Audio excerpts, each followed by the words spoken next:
Hello everybody, I am Psy, and welcome back to Tips and Tricks episode number 4. If you're not familiar, this is a series I started a long time ago when I was a little girl. My YouTube channel was just blossoming, and I had to use these types of videos as a way of gathering donations. I would request donations from people and told them in future Tips and Tricks videos, I would give them a shout out and stuff like that. Now, this isn't the case anymore. I no longer need donations. The link is still up on my channel page if you choose to donate, but I'm not going to be living off them like I was in the past. And there won't be any shoutouts or anything else included, but I want to make these tips and tricks videos a monthly thing, so try to release one of them every month because there are just so many cool things in StarCraft to show you guys. And yeah, hopefully it'll be a lot of fun. Now, tips and tricks, a lot of it is going to be useless. It's just going to be cool little snippets of StarCraft 2, but some of the tips might be useful and you might be able to use them in game. So without further ado, let's get started.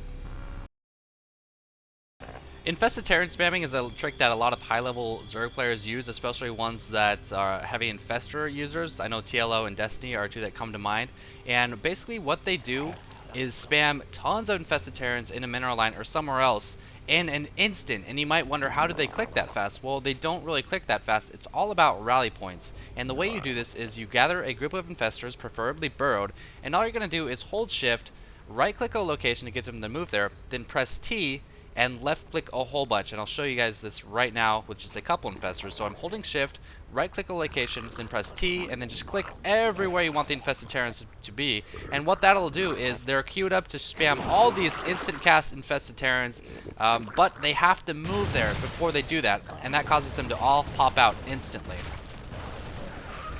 Now, unfortunately, you can't do this with fungal growth while your infestors are burrowed, because fungal growth requires you to be unburrowed to cast, and you can't queue up unburrow and then fungal growth because you just can't select it. So it won't work that way.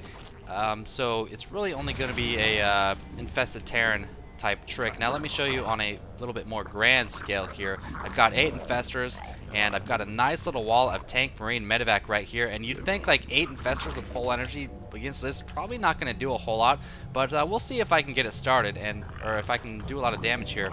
And in this case, you're going to be queuing up a lot of T's for infested Terrans, so you might want to get a little longer head start. So I'm going to hold shift, right click, press T, and then left click a whole bunch all over the tanks and all over everything else. You're going to need a lot of clicks because you're going to need 8 times 8, so 64 clicks for how many infestors and the energy they have. And just watch all these infested Terrans pop out all at once. Looks like I did have a little bit of excess energy, and I'm just going to spam those extra energy right there. And look at this. Look how amazing that trick works against just siege tanks, anything really. Didn't lose a single infestor. All of these marines and medevacs and tanks going down. Now, of course, this is kind of a glamorized example, but you get the idea. It's a really effective trick, and I hope you guys can use this in game when you do get infestors as Zerg.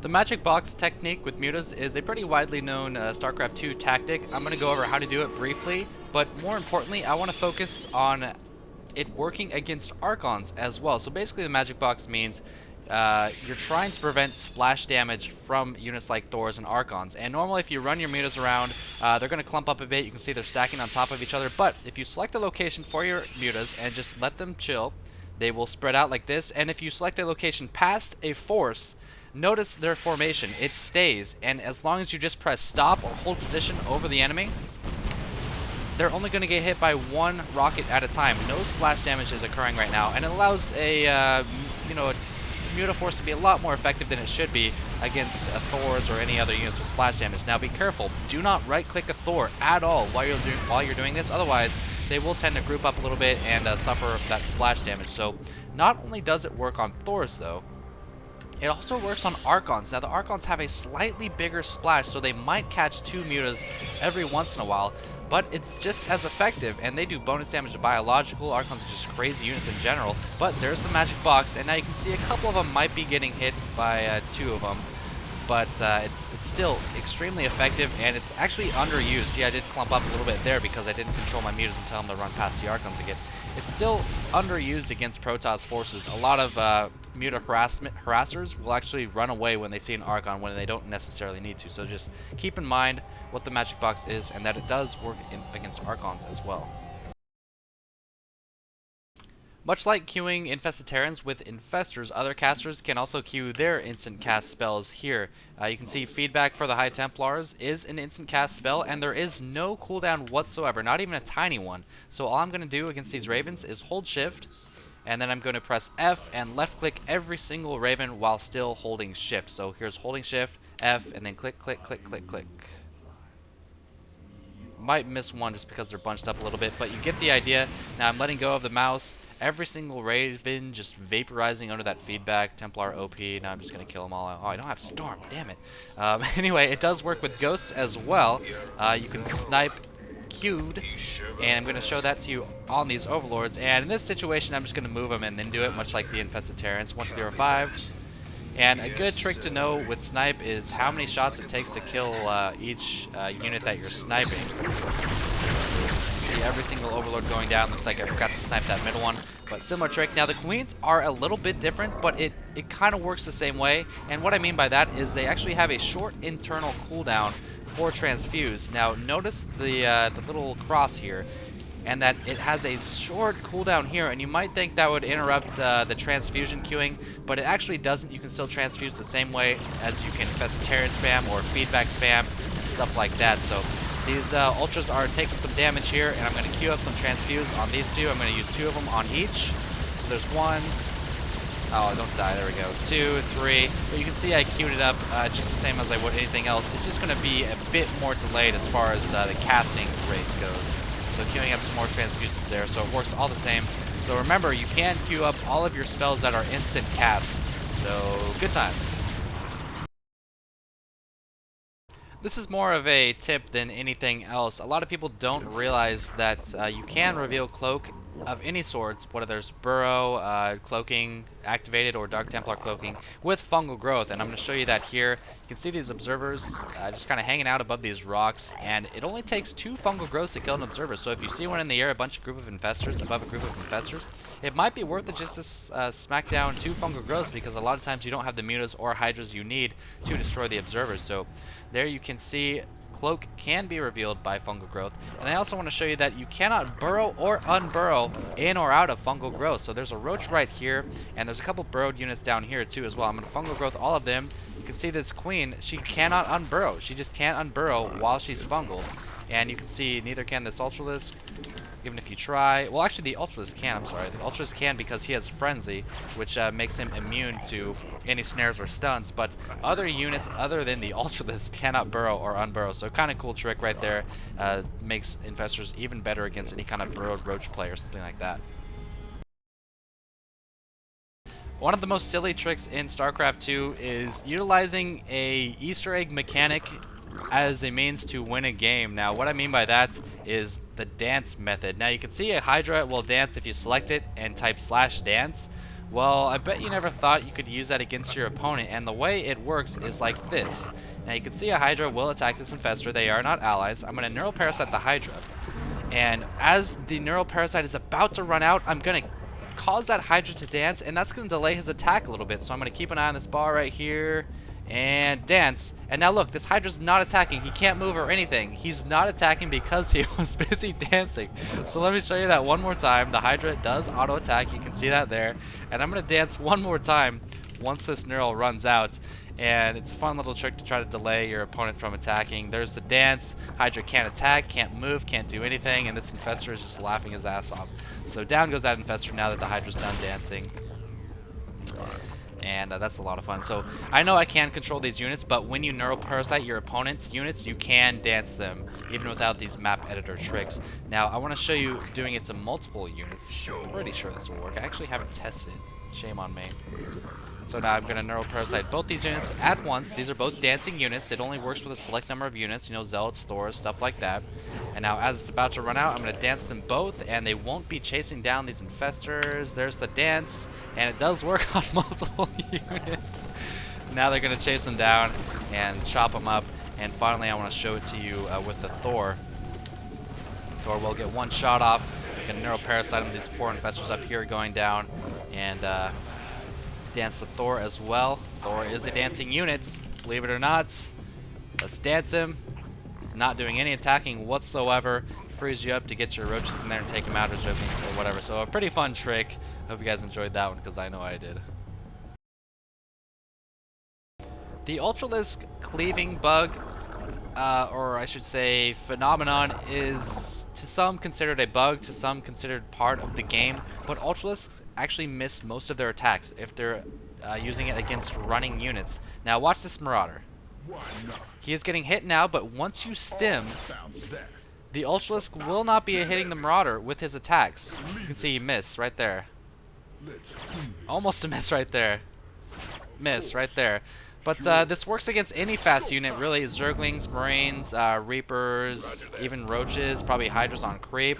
So it kind of cuts down on the effectiveness of the Marauder. You can see it's a bit hard to pull it off, but it does happen quite a bit in game. You'll notice this Marine's got hit a couple times. He was able to dodge a couple shots though, and still, it's very annoying when you're a Zerg player. Let's do it one more time. Even on creep, you can see there's a miss, there's a miss, there's a miss. They don't have like a targeted mechanic. They just swing when they're next to someone, and then the cleaving thing does its thing, or cleaving, I don't know. I don't know why it's like this. Honestly, I think it's kind of a bug. I think it should be fixed. If you're going to attack a unit, that unit should get hit. There's no other unit in the game that works this way, where their attacks can actually miss, I believe. Correct me if I'm wrong. But it's kind of a shame. It really is a shame. This Marauder should have been dead a long time ago. A long time ago. Everybody knows you can load SCVs and tanks and Marines and stuff into bunkers and whatever, but did you know that you can actually repair units while they are in bunkers, as long as you set your SCVs to auto repair? So you can see these 4 SCVs are on auto repair. I'm going to tell them to move in the bunker, select the bunker, and watch this SCV's health. Going up. Yep. That's right, you can repair units while they are in bunkers. Now, it might not be too applicable to SCVs being in bunkers. Oh, that guy just died. But it can be helpful in different situations. Now, if I turn off auto repair, notice this SCV will not be repaired. So you have to have auto repair on. Let's turn it on, set him into the bunker. Actually, yep, there we go. And those SCVs will repair him up. Now, it might be useful in this kind of situation. Let's say you want to drop like a couple SCVs for some turrets, a tank, and a Marauder, something like that. But this tank is pretty weak, so it's going to need some repairing, and the SCVs don't have time to repair it on the ground. Well, let's send all these guys into the medevac here. And this is kind of the only instance where I can see this might be useful. Look at that siege tank healing up right there. It's almost as if the medevac's healing, but the SCVs are actually doing the healing. And finally, it works in all types of environments, not just bunkers, not just medevacs. You might say, well, they're just healing the tank. No. It works in overlords as well. Let's get some of these Marines weak. And I know the medic isn't actually in the game, but I just want to show you guys the example. Oh, that Marine's getting healed up. It's like they're all getting serviced one at a time. It's like a gangbang or something like that. Yeah, that's appropriate, Psy. Well done. All those Marines getting healed up, so stuff does happen inside of medevacs despite the crazy proportions. Looks like this SCV like would take up half of that medevac, but no, it doesn't. Calm down. A lot of people are completely lost when it comes to ZVZ Ling on Baneling. Now, I can't really help you with your micro, but I can help you with your numbers. And as far as numbers go, it takes 2 Banelings to kill a Baneling. So if these 2 Banelings crash into any more than 2 of your own Banelings, that's a bad thing. And I want to show you why that is. So I'm setting in 4 Banelings. I'm going to go to their drone line. I'm going to kill some Lings, stuff like that. But 2 Lings or 2 Banelings trump my 4 Banelings, and they take them out. And that's how you get an edge up in a ZVZ game, is with those kind of shenanigans. Now, I want to show you that one more time here. If this kind of situation occurs, you want to pull back 2 of your Banelings and just trade 2 for 2. That's really unavoidable, and then you can roll in and take out some Lings or drones or whatever you want. Another situation, which is a little bit different, is Banelings against morphing Banelings. Now, you might think, well, it's going to be the same thing. Look at these 4 eggs. I'm going to send in 2 Banelings and kill all 4 of these Banelings for nothing. But no, that's not the case. Baneling cocoons have 50 life, and they are not considered light. So they have more life, and you really got to be aware of that kind of thing. Now, if you cancel the morphing and then restart the morphing, they do not get their health back. So you can, try to trick them that way. But you will need 3 Banelings. So here's 5 banelings or zerglings morphing, but you got to be careful. If you run into them and your opponent cancels all of them, it's you can end up wasting some lings. Right there, it was 1 for 5, so that was good. But these banelings could crash into them all at the same time, so be careful about that. And finally, I want to show you the cocoons morphing and actually getting taken out by 3 banelings. Now, in this situation, it would be worth it because your opponent will not get his money back. And there we go, killing all of those banelings. Now, it does look like they were zerglings, but they will still lose the money for those baneling cocoons. So be aware of your baneling count. You want to use 2 against any group of banelings, and you want to use 3 against cocoons. But be careful for people canceling their eggs or you know, restarting their eggs, stuff like that.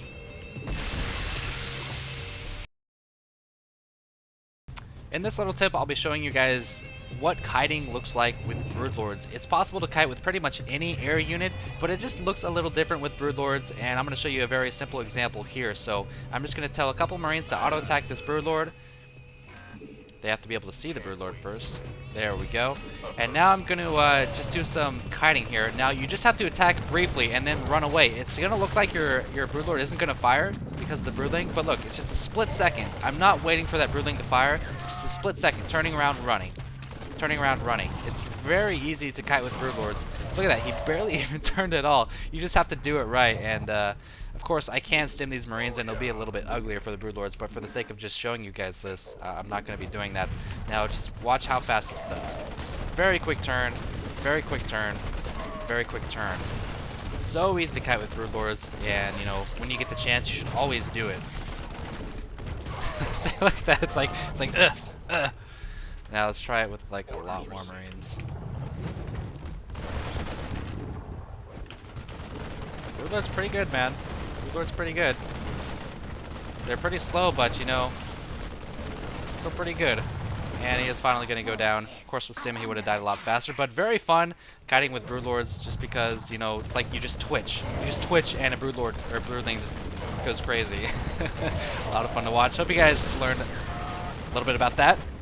On to the last trick. The final trick will help you maximize your stalker efficiency when you are blinking and chasing units or blinking into a fairly even battle. I'm going to demonstrate how to do it here, although this obviously isn't a very even battle. So if you blink normally, watch what the stalkers do. I'm just going to blink towards these enemy stalkers. You kind of get clustered up a little bit. The stalkers lose their formation. Their concave isn't that great, and when you attack move, they kind of get bunched up here. This guy in the back is doing firing. It's all around ugly, but there is a way to maintain your stalker concave, and I'm going to show you that here. It's a little bit more difficult, might be more APM intensive, but it might be worth it if this battle is very important in the game. So I've got the concave going here. I'm going to select all my stalkers, and if I were to blink here, the same thing would happen. But if you blink way down here and just use the mini-map, you will maintain your concave. So I'm going to move my stalkers and then blink. Very well. And see that? They maintain their concave almost perfectly. Their stalkers are kind of all goofed up right here, and mostly the stalkers will focus fire the same one. That's what the great thing about a concave is, especially with stalkers, is they're going to be, for the most part, focus firing the same enemy units. Now let's do that again. Let's try it with the straight line this time, because sometimes the best concave is a straight line, or that's all that's really needed. So a straight line of stalkers now.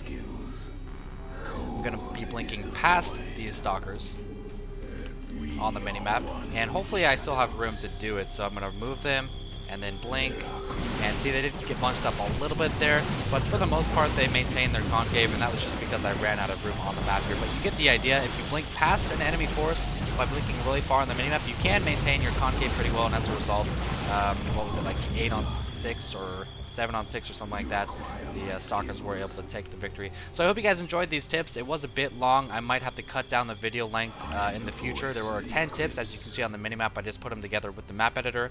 Please do not hate on me for my crappy editing skills. I'm learning. But I hope you guys enjoyed it. Let me know what you guys think, and any tips or tricks you want to see in the future, or any types of stuff you want to see in the future. And as always, thanks for watching.